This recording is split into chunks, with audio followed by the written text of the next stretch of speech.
एक तरफ मनुवादी कहते रह गए जात पात और दलितों पर अत्याचार अब खत्म हो चुका है, और दूसरी तरफ मेरठ के सरधरा थाना क्षेत्र के कपसाड़ गांव में एक सवर्ण लड़के पारस सिंह ने 9 जनवरी को खेत को जाती हुई एक दलित मां के ऊपर फरसे से हमला कर उनकी हत्या कर दी और उनकी बेटी के साथ छेड़छाड़ कर उसे अपने साथ ले गया।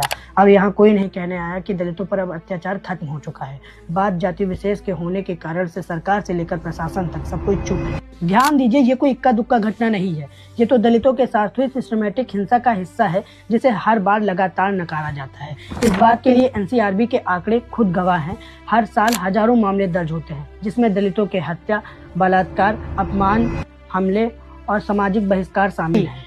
एनसीआरबी की सबसे लेटेस्ट रिपोर्ट बताती है कि एससीएस के उत्पीड़न के लगभग 57,000 मामले दर्ज हुए हैं, जिसमें उत्तर प्रदेश में ही रोजाना 2 दलितों की हत्या होती है, 3 दलित महिलाओं के बलात्कार होते हैं और 6 दलित घरों में आग लगाना या फिर घरों में तोड़फोड़ करने के मामले दर्ज होते हैं।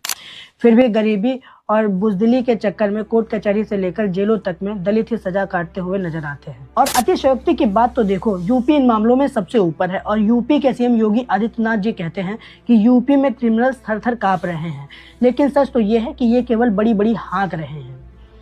अन्य स्टेट्स या विदेशों में इनकी बेइज्जती ना हो, इसीलिए ये क्रिमिनल्स और अत्याचार के डाटा को झांप रहे हैं। ये झूठ नहीं, मैंने सच बताया है। इन्होंने हाथरस गैंगरेप केस से लेकर उन्नाव गैंगरेप केस तक सब कुछ दबाया है। हर केस में जाति का एंगल हटाकर इन्होंने आपसी विवाद बनवाया है। प्रशासन ने हम काम कर रहे हैं ये कहकर केवल मन बहलाया है। वैसे ही इस मेरठ वाले केस में भी करने की कोशिश चल रही थी। लड़के की उम्र 17 साल बता रहे हैं और पंचायत से भी 50,000 रुपए देने की बात सामने ला रहे हैं ताकि लड़की पर इल्जाम लगाया जा सके। लड़की ने अपनी मां का मर्डर किया है ये बताया जा सके। ये तो सही हुआ, सही जगह पर सही समय पर भीम आर्मी और चंद्रशेखर आ गए, वरना तो ये पूरे केस को घुमाने वाले थे, पीड़िता के परिवार को ही फंसाने वाले थे। अब ये ऊंच नीच की गाज इतनी भारी पड़ रही है, कोर्टों में दलित उत्पीड़न की फाइलें भारी मात्रा में सड़ रही हैं, क्योंकि पैसे वाले और पावर वाले जल्दी ही छूट जाते हैं। दलित कोर्ट कचहरी के चक्कर लगाकर टूट जाते हैं।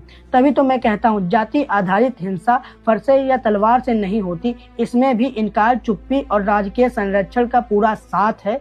और आज जो दलितों पर अत्याचार हो रहा है इसमें भी सरकार का पूरा हाथ है।